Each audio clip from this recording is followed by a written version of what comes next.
हमने Interstellar movie को दो भागों में बनाया, यानी कि फर्स्ट पार्ट और सेकंड पार्ट। अगर आप इससे पहले की कहानी देख चुके हैं तो आप इस पार्ट को भी देखिए, अदरवाइज हम नीचे डिस्क्रिप्शन में इससे पहले की कहानी का लिंक दे रहे हैं, आप उस लिंक पे क्लिक कीजिए और पहले इससे पहले की कहानी देखिए और उसके बाद इस पार्ट को देखिए। अब जिस एस्ट्रोनॉट को वो स्लीपिंग चैम्बर से उठाते हैं उसका नाम मैन होता है और वो बोलता है कि यहाँ पर इंसान रह सकते हैं। वो बताता है कि जिस जगह पर अभी हम हैं यहाँ पर एमोनिया की मात्रा बहुत ज्यादा है, पर ऊंचाई पर वातावरण बिल्कुल नॉर्मल है और वहाँ पर इंसान की बस्ती बसाई जा सकती है। मैन ने इस प्लेनेट पर पहुंचने के बाद अपने रोबोट को बंद कर दिया होता है जो कि ऑन होना चाहिए। मैन बोलता है कि ये गलत इन्फॉर्मेशन दे रहा था इसलिए मैंने इसे ऑफ कर दिया और इस रोबोट का काम था कि सही इन्फॉर्मेशन धरती तक पहुंचाना।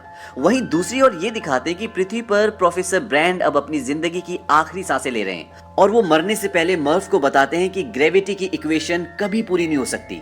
उसे पूरा करने के लिए उन्हें ब्लैक होल के पूरे डेटा की जरूरत होती जो ना तो उनके पास थी और ना उन्हें कहीं से मिलने की उम्मीद थी। वो मर्फ को बोलते हैं कि प्लान नंबर 1 सिर्फ दिखावा था, असल में इस प्रोजेक्ट के जरिए सिर्फ प्लान नंबर 2 को पूरा करना था ताकि इंसान ऐसे प्लेनेट पर पहुंच सके जहां जीवन हो और वहां जाकर वो जो अपने साथ मानव के भ्रूण ले गए जिससे नए इंसानों को पैदा किया जा सकता है उससे नए इंसान पैदा करें और मानव जाति को बचा सके। मतलब आने वाले समय में पृथ्वी पर सारे लोग मर जाएंगे क्योंकि प्लान नंबर 1 तो पूरा हो ही नहीं सकता।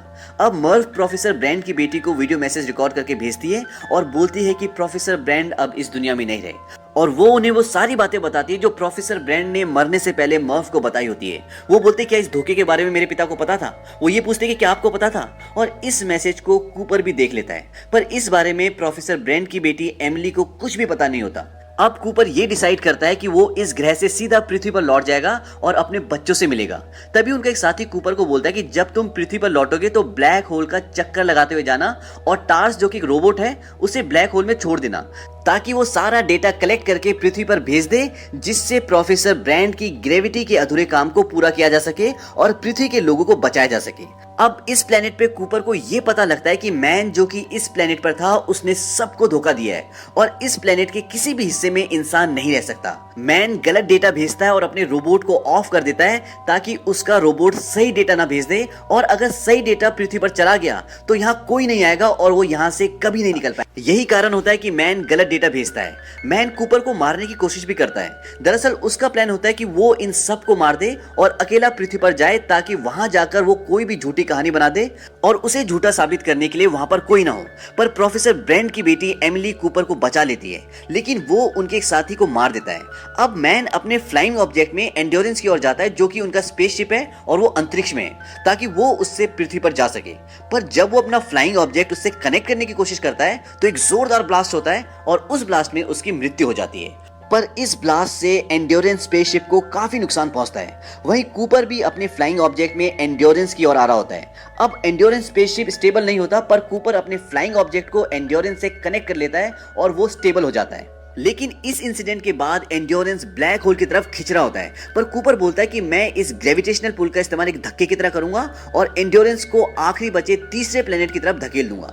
इसे साइंस की भाषा में स्लिंग शॉट कहते हैं जिससे किसी भी यान को ग्रेविटेशनल फोर्स की मदद से स्पीड देते हैं। आपको बता दूं कि जब मानव पृथ्वी से किसी भी दूसरे प्लेनेट पर जाते हैं तो वो स्लिंग शॉट का इस्तेमाल करके ही जाते हैं। अब स्लिंग शॉट से वो अपने मेन शिप को उस तीसरे ग्रह की तरफ धकेल देते हैं और अपने रोबोट को ब्लैक होल में प्रवेश करवा देते हैं ताकि वो ब्लैक होल का पूरा डेटा भेज दे और प्लान नंबर 1 को कामयाब करके पृथ्वी के लोगों को बचा लें। पर रोबोट के ब्लैक होल के अंदर जाते ही उससे संपर्क टूट जाता है।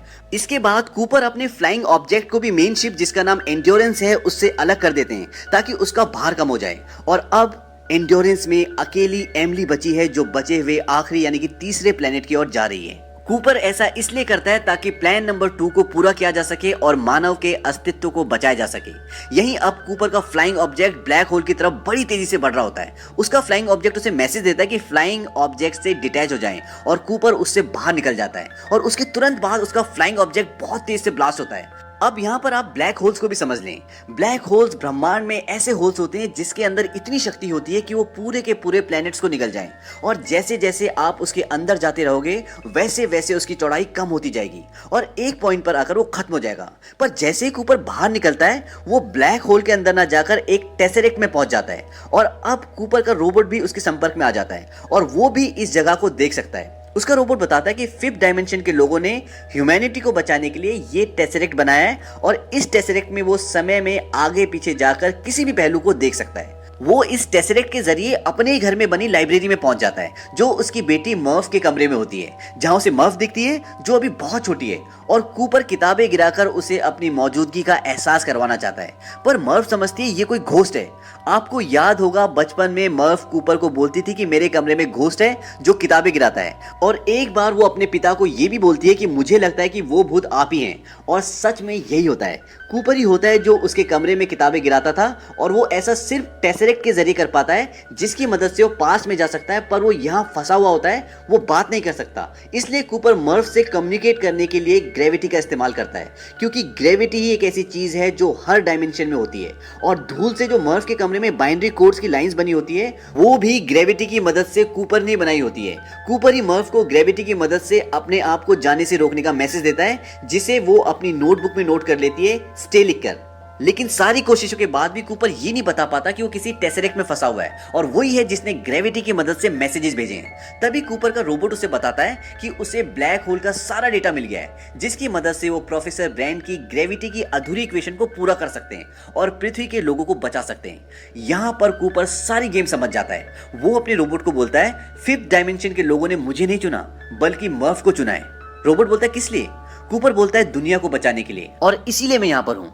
अब आप टेसरेक्ट को इस तरह भी समझ सकते हैं कि ये एक ऐसी जगह है जहाँ पर समय में आगे और पीछे देखा जा सकता है, और इसे फिफ्थ डायमेंशन के लोगों ने बनाया, यानी कि एडवांस लोगों ने बनाया है। और इसे क्यों बनाया है? ताकि वो इंसानों को बचा सके, क्योंकि पृथ्वी अब खत्म हो रही है और जो एडवांस लोग हैं उन्हें पता है और वो कूपर के जरिए सारी इंफॉर्मेशन मर्फ तक पहुंचाना चाहते हैं, और इसीलिए उन लोगों ने इस टेसरेक्ट को क्रिएट किया है ताकि यहाँ से कूपर सारी इंफॉर्मेशन मर्फ को दे दे और मर्फ पूरी दुनिया को बचा ले। इस हिस्से को आप एक बार फिर से समझ लें। फिफ्थ डायमेंशन के जो लोग होते हैं वो समय में आगे पीछे कहीं भी जा सकते हैं और कभी भी जा सकते हैं, और फिफ्थ डायमेंशन के लोगों ने ये टेसरेक्ट बनाया है जहां पर अभी कूपर है, इसीलिए ये समय में आगे पीछे कहीं भी जा सकता है और इस समय में पीछे जाकर अपने ही घर की लाइब्रेरी देखता है और जहां पर उसे मर्फ दिखती है। अब सवाल ये उठता है कि इस टेसरेक्ट को मर्फ के रूम के पास ही क्यों बनाया जाता है? क्योंकि फिफ्थ डायमेंशन के लोग जानते हैं कि मर्फ नासा में साइंटिस्ट है और वो कूपर के थ्रू ब्लैक होल का सारा डेटा मर्फ को देना चाहते हैं ताकि वो ग्रेविटी की इक्वेशन को सुलझा ले और इस पूरी दुनिया को जो खत्म होने वाली है उसे बचा ले। अब समस्या ये है कि डेटा तो है, पर कूपर उसे अपनी बेटी मर्फ तक पहुंचाए कैसे?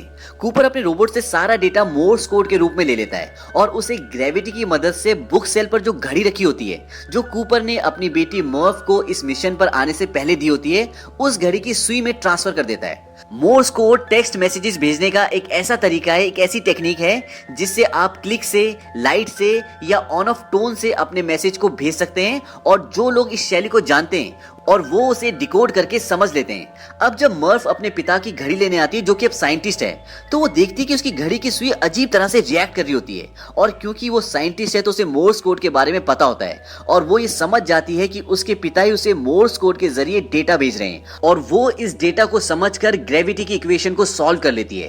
तभी जिस टेसरेक्ट में कूपर और उसका रोबोट होते हैं वो गायब होना शुरू हो जाता है और उन दोनों को इससे बाहर फेंक दिया जाता है। दरअसल फिफ्थ डायमेंशन के लोग कूपर के जरिए ब्लैक होल की सारी इंफॉर्मेशन पृथ्वी पर पहुंचाना चाहते थे, इसीलिए उन्होंने इस टेसरेक्ट को बनाया होता है। अब कूपर बाहर आ जाते हैं और उन्हें दूसरे एस्ट्रोनॉट्स ढूंढ लेते हैं। जब कूपर की आंख खुलती है तो वो एक स्पेस स्टेशन पर होते हैं। अब कूपर ने कुछ समय उस टेसरेक्ट में बिताया जो ब्लैक होल के लगभग अंदर ही होता है, तो वहां पर बिताया हुआ कुछ समय पृथ्वी पर कई सालों के बराबर होता है। कूपर की आंख खुलने के बाद जब वो स्पेस स्टेशन को देखते हैं तो वो देखते हैं उसका नाम कूपर स्टेशन होता है, पर ये उनके नाम पर नहीं बल्कि उनकी बेटी मर्फ कूपर के नाम पर होता है। जब कूपर अपनी बेटी से मिलते हैं तो वो देखते हैं कि बहुत बूढ़ी हो चुकी है और कूपर की उम्र लगभग 3 साल ही बड़ी होती है, पर अगर वो पृथ्वी पर होते तो आज उनकी उम्र 125 साल की होती। कूपर बोलता है कि मैं ही तुम्हारा भूत था। उसकी बेटी बोलती है कि मैं जानती हूँ। मर्फ बोलती है कि किसी भी माँ बाप को अपने बच्चों को मरते हुए नहीं देखना चाहिए, क्योंकि अब मर्फ बहुत बूढ़ी हो चुकी है और वो अपनी जिंदगी की आखिरी सांसें ले रही है। वो बोलती है कि तुम जाओ, यहाँ पर मेरे लिए मेरा परिवार है, मेरे बच्चे हैं। कूपर बोलता है कि कहाँ? वो बोलते हैं कि एमिली ब्रैंड के पास, जो आखिरी प्लेनेट। और अंत में ये दिखाते हैं कि एमिली उस ग्रह पर अकेली होती है और वो अपना हेलमेट निकाल देती है। इसका मतलब ये है कि वहाँ का वातावरण इंसानों के लिए पर्याप्त है और एमिली भी कूपर की तरह जवान होती है और कूपर अपने फ्लाइंग ऑब्जेक्ट में अपने रोबोट के साथ एमिली के ग्रह की तरफ निकल जाते हैं और फिल्म यहीं पर खत्म हो जाती है। इस मूवी के एंड से ये पता चलता है कि इसका सेकंड पार्ट जरूर बनेगा।